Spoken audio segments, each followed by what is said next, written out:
Yo, what is going on, guys? It's Bruin Steel here. This is my post-game video for the Eastern Conference Finals, Game 5, that ended a couple hours ago between my Boston Celtics and the Miami Heat. And the Boston Celtics take a 3-2 series lead. And we beat the Miami Heat 93-80. And the Boston Celtics are one win away to the NBA Finals for the first time since 2010. Wow. Holy shit. After incredible, we went ham towards the end of the third quarter. And look, the third quarter, we just weren't playing well, Game 1 was an absolute nightmare in the third quarter. And look what happened, 32 points in the third quarter. And they only had 16. The Boston Celtics one win away. But before I talk about that, I got to give a huge shout out to Jalen Brown, man. Jalen Brown played an unbelievable game. Look, both teams were pretty sloppy in the first half. 17 points for the Boston Celtics, 19 for Miami. I mean, that's pretty much average of how you're supposed to score. But the turnovers was just a party fest. Like, literally. Excuse me. Excuse me. But both teams are like, it was literally a turnover fest in the first quarter. It was a great game by Derek White, man. Derek White went ham, man.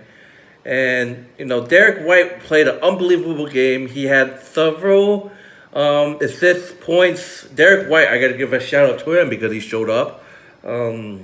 He had a nice pass to Al Horford for the alley-oops. There's been a lot of, throwing the ball and alley-oops and stuff like that.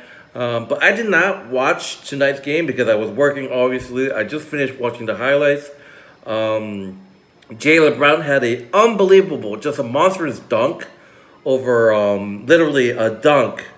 This was when we were up by a bunch, and Jalen Brown kind of drove in, dunked it so hard. The Miami defense just was too scared to get dunked on, especially Van Adebayo. He just slowly walked away.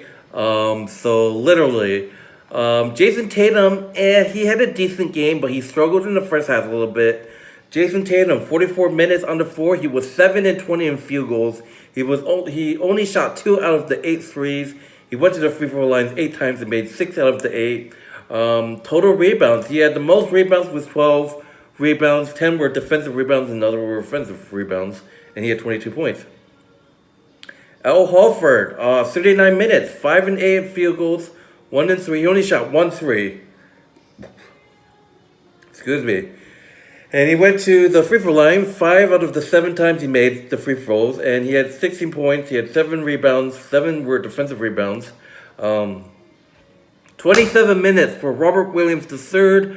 There was a play. I believe it was Jalen Brown kind of found, I believe it was Al Horford or Robert Williams. Robert Williams took back, got the rebound and just put it back up. It was the first point of the game. It's just by Jalen Brown and Al Horford, I believe. But Robert Williams is an amazing player. He was 2 and 2 in field goals. He didn't shoot a 3. Obviously, he's a center. And he had 10 rebounds. That's just that. The rebounding has to be important in this game. 7 of those rebounds were defensive rebounds, and he had 3 defensive rebounds. He had 6 points. He had some putbacks in this game. Marcus Smart played in this game, but he had a quiet 5 points. He was 1 and 5 in field goals. He was 1 and 3 in three-pointers, and he was 2 and 2. A perfect free throw. He only went to the free throw twice, I believe. Yes. And then Jalen Brown, man. I got to give the game ball to Jalen Brown. 40 minutes on the floor. He was 10 and 19. 10 and 19 field goals. 5 and 9 three-pointers. He was 0 and 1 at the free throw line. And literally, he was just a monstrous tonight. The turnovers, despite the turnovers, he had 25 points. He had that monstrous dunk towards the end of the game. Like I said, I don't know the extent to what happened because I didn't watch the game, and hopefully, we get the win on Friday. Unfortunately, I cannot watch the game because I'm working again. It's usually night shifts I usually work, so I cannot watch the game, but I will take a look at the updates. Jalen Brown had 25 points. Grant Williams had a quiet 23 minutes. He only had 5 points. I love Grant Williams. He was just unbelievable during the series. 2 and 5 from field goals, and he only shot 1 3 out of the 4. He had 6 rebounds. 6 were defensive rebounds, and he had 5 points. And basically, at this point, and by the way, Peyton Pritchard was a little quiet. He had 0 points. He didn't do too well, I guess. I don't know, but it doesn't matter. And at this point, the Celtics team just dominated from like end of the third quarter to the fourth quarter. That's when Jalen Brown shot a really, really deep three-pointer at the buzzer. There was 2 seconds left on the shot clock. Boom! Jalen Brown with a huge three. That's just that. And then basically, they just put in the bench players who didn't really they didn't really score, but Luke Cornett was there for 2 minutes. Each bench player was out there for like at least 2 minutes. But my concern is the Miami Heat. They got to get their heads out of their asses. Like, if they wanted to win the series, like, this is the worst performance, like, I have ever seen the Heat play. And you call yourself the number 1 seed, and you got, like, even your bench player has triple doubles, just outplay the starters.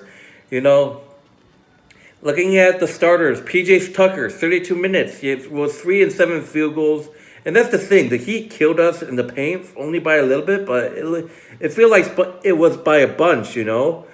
PJ Tucker, 32 minutes on the floor. He was 3 and 7 field goals, and he was 1 of 5 three-pointers. He didn't go to the free throw line. He had 11 rebounds, the most on the team. It's just that, like, Heat players are getting open. The rebounding, we aren't getting the rebound. They're getting the rebound, and Bam Adebayo, the center, he's finding shots. He had the most points with 18. He was 38 minutes on the floor. He was 8 and 15 to field goals. He did not shot a 3. And he was a perfect 2 and 2 at the free throw line. And he had 18 points. You know, he just like literally kept getting the rebounds and putting it back up. Jimmy Butler, 40 minutes on the floor. He was 4 and 18 field goals, 1 and 4 threes. He was 4 and 4 at the free throw line. He only had 13 points. And then you look at Kyrie Lowry, 25 minutes on the floor. He was literally garbage. 0 and 6 field goals, 0 and 5 threes, 0 points. And Heat fans, I understand your pain. You know, I understand your pain, but you know. Strauss, 20 minutes, 0 and 9, 0 and 7, 4 and 4, free throws, 0 and 7 at 3-pointers. They were 0 and 9. He was 0 and 9 in the field goals. He only had 4 points. And basically, you know, they didn't have Tyler Hero in this game. Robinson had 11 points, mostly with field goals and 3-pointers. He was 4 and 12 in the field goals, and he was 3 and 10 in the 3-pointers. Victor, a quiet 3-pointers, a quiet 3 points. So he shot literally. Gabe Vincent, 23 minutes, 6 and 12 field goals, 1 and 7 threes. He was 2 and 2 at the free throw line, and he had 15 points. And there's Martin, 7 points, Highsmith with 0. Jorcevic, center, he only had 2 points. Pretty much, I think they brought out pretty much the Miami Heat brought out their starters, I guess, because they're getting your ass kicked. But, you know, overall, it was a fantastic game by the Boston Celtics. We needed this. This is why I said in my post-game video for Game 4, if we win somehow in Miami, we can end it in Game 6, and that's what I want us to do. I want this Celtics team to end it in front of your fans, win it on Friday in Game 6 at TD Garden, and head to the NBA Finals for the first time since 2010. And I'll say this and I can say this for every single Celtics fan when I say this. I do not know how I will handle another Game 7 loss. If we lose this game in Game 7, I'll be heartbroken. But anyways, going to the team stats. The team stats: the Boston Celtics were 33 and 71. That's 46.5% from field goals. The Miami Heat were 38 and 94. They were 31.9% of field goals. For three-pointers, we were 10 and 33 shooting threes. We were 30.3. We were 30.3% from the three-point line. And the Miami Heat were 7 and 45, which is pretty bad. They were only 15.6% from the three-pointers. The free throws, we were 73.9% from the free throw line. We were 17 and 23. And the Miami Heat, they were pretty much only missed one field goal, so they were 92.9% from the free throw line. They had three more rebounds than us. They had total rebounds of 49 rebounds. We had 46. They had 19 offensive rebounds. The rebounding was just awful. I mean, they just killed us. And the offensive rebounds, like the amount of time that the putback was just insane in this game. I saw the highlights. Players are going in, getting the rebound. We're not getting the rebound. It's just that. But look, total rebounds, we had 46, they had 49. And you might be thinking, oh, well, we had 46, they had 49. It's not that bad. But looking at the offensive rebounds, 19 offensive rebounds for the Miami Heat. We only had 6. You see that? We had 24 assists, and they had 14. We had so many, alley-oop shots, assists, stuff like that. We had 7 blocks. They had 2. We had 7 steals, and we had 5 steals. And, we had the turnovers for both teams. It was just crazy to think that both teams were playing really bad. There was times that we were not making shots. 15 turnovers, they had 12, obviously. We had 3 more turnovers more than them, but still both teams were pretty bad. And then the points in the paint, the Celtics did decent, 36 points in the paint. Like I said before, I say this is the 100th time that the Celtics have struggled in the points in the paint, and that's what happened. In the past couple games, in the last series as well against the Bucks. 36 points in the paint tonight, and they had 40. And the personal fouls was just even 19 fouls. They had 19 fouls. But that's pretty much it. And like I said, I can sit here and say this, and I can speak for every single Boston Celtics fans out there watching this. I don't know how I can handle another Game 7. We lost too many Game 7s in either the Eastern Conference Finals, whatever, especially the Eastern Conference Finals. I've seen a few of them against the Cavaliers and LeBron James, the Miami Heat in 2020.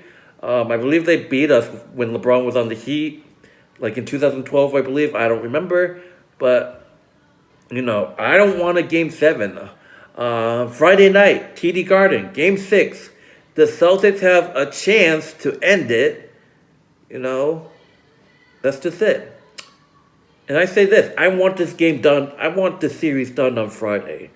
I don't want to see another game. I don't want to see a Game 7 back in Miami. This team is literally like, I'll say this, the Heat, Jimmy Butler's been quiet for this game. Like, I don't know. But you have won more quarters than the Miami Heat, like combined. If you look at stats, we only lost like 1 quarter each game.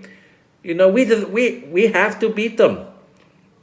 It'll be, look, if we lose Game 7, it's back in Miami, and you might gonna have issues. I want this game done on Friday night in TD Garden. I want the Boston Celtics to win Game 6 in TD Garden in front of the fans. Have TD Garden go erupt it and go. That would just be incredible. I want this game done on Friday night. 1 win, guys. 1 more win. We're off to the NBA Finals for the first time since 2010. Do your job.